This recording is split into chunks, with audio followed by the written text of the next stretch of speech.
The Three Little Pigs. A mother pig had three little baby pigs. One day she said, "You've grown too big for my little house. It's time you go and have houses of your own."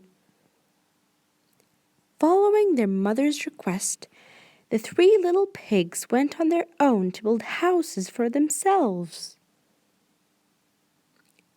The first little pig decided to build his house with straw.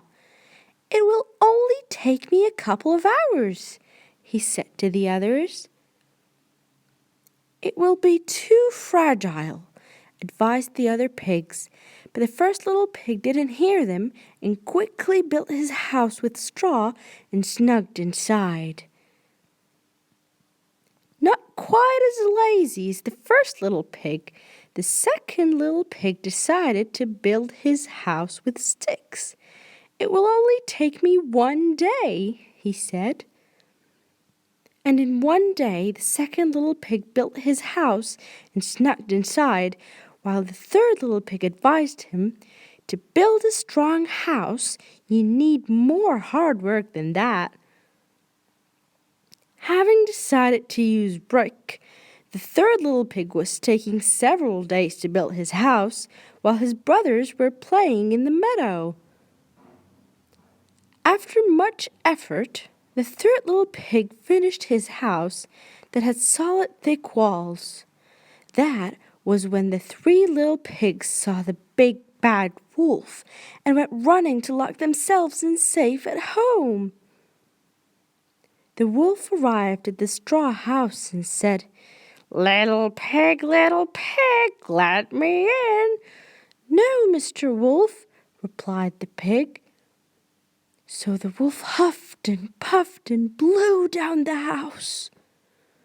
The little pig managed to run to his brother's stick house, but the wolf came to his door too and said, little pigs, let me in."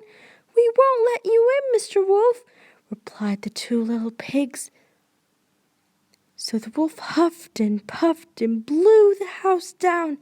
The two little pigs ran in panic to the brick house. Soon the wolf came to the door. Little pigs, let me come in," he said. "Oh, no, we won't," said the pigs.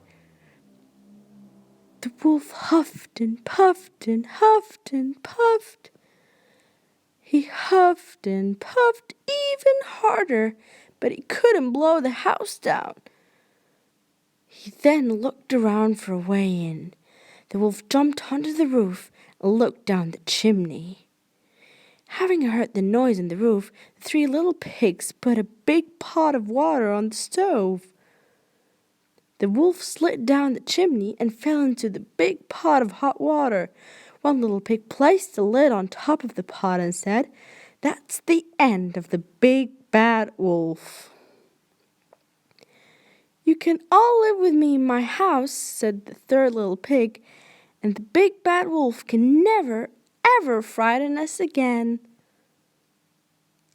The end.